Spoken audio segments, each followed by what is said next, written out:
खोर्धा गुरुजंग धवलेश्वर महादेव पीठरे श्रद्धालु भिड़ जमी पवित्र महाशिवरात्रि मंदिर भितरे पूजार्चना एवं कीर्तन सह मंदिर बाहर दुकान बजार लगी रही मेलारे दर्शकों भिड़ लगी बेले भक्त मैंने सकाळु मंदिर आसी धाड़ी बांधि दर्शन करी दीप जलाई पूजार्चना करिबारे लगी पड़िछन्ति। यह रीतिनीति अनुजाई धवलेश्वर नीतिकांति सहित चली एवं पुलिस प्रशासन एवं समस्त कर्मकर्ता पक्षरु शांति श्रृंखला सहित कार्यक्रम चली।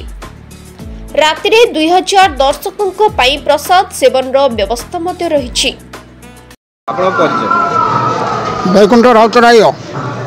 धवलेश्वर सेवायत धवलेश्वर देव पीठ जागर उपवास और महाशिवरात्रि कौन महात्म्य रही? आज्ञा ये तो शिवरात्र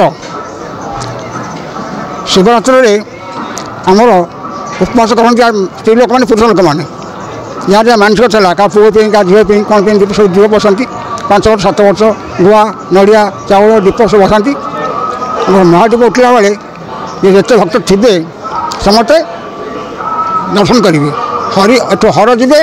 हरि आसवे से हरिहट पेट हम जगन्नाथ मठ ये 3 घंटा बेड़ा परिक्रमा करेंगे भोग जहाँ हो फंड ट्रस्ट बोर्ड फंड भोग हम काकेरा मान भोग फल आ स्नान हे माघ स्नान हे भवस नड़िया पौड लहुणी घी दुध दही बाल भोग ये भोग हम महादेव उठे 3 घंटा ठाकुर बेड़ा परिक्रमा करेंगे कर महादेव उपरको उठ अखंड नाम हो 24 घंटा नाम हो धवलेश्वर बारह मासी चल जात्रा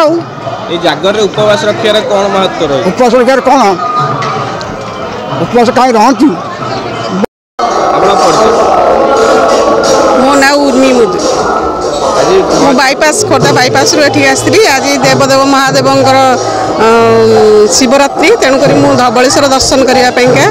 मो परिवार मंगल धवलेश्वर दर्शन करने आसी मुझे प्रति वर्ष आसे एवं मोर मनमांछा पूर्ण हुए मु ठाकुर को दर्शन करी मोर परिवार मंगल कामना करके फेरे आ रात्रि आसी जागर जाए ये सब अनुष्ठान बहुत पुराना अनुष्ठान रही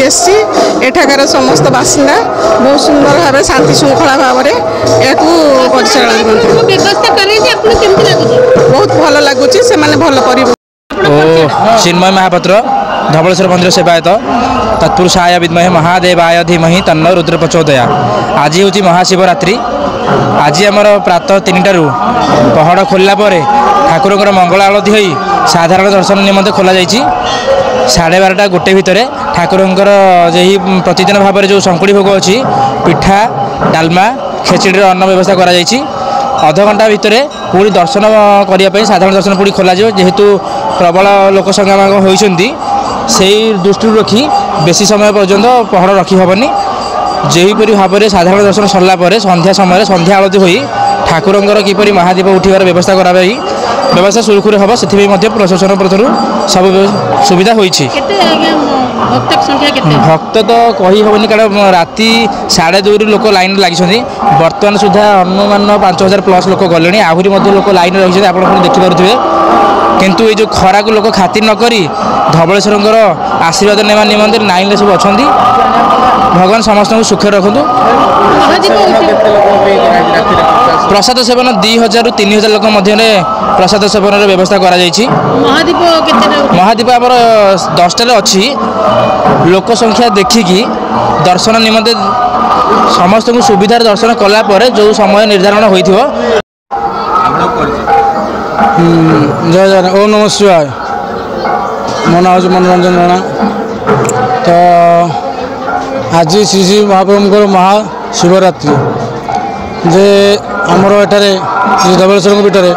सकाळ रात्र भोर 3टारू मंदिर खोल जाए ठाकुर तैलमर्दन हो ठाकुर 4:30 बेलू साधारण दर्शन छड़ाला बहुत लोक समागम होती आमर भी विश्वास एत लोक हे तो बहुत खुशी लगुच आमर फिर दिन 2 परिवर्तन 1:30 बेलू आमर धूप संकुड़ी आलती हम संकुड़ी आलती पर संध्या आलती पर रात्र 8टार मंदिर আপনার পরিচয় मु आटल शिव प्रसाद पात्र मो बापा ना आटल अगाधु पात्र आम भालियाबाड़ी रो खोर्धा निवासी मोर जन्म खोर्धारे आज आसछन्ति महाशिवरात्रि अवसर उपवास कौन कह हर हर महादेव मो बाबा को 1985 मसीहा मुझे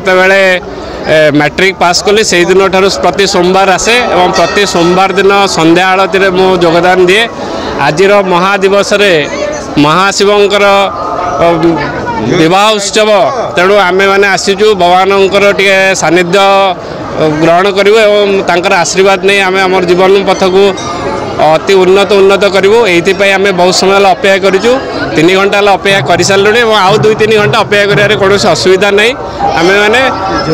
पूरा मो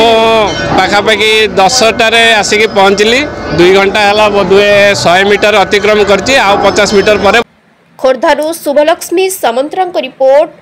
एसएम न्यूज।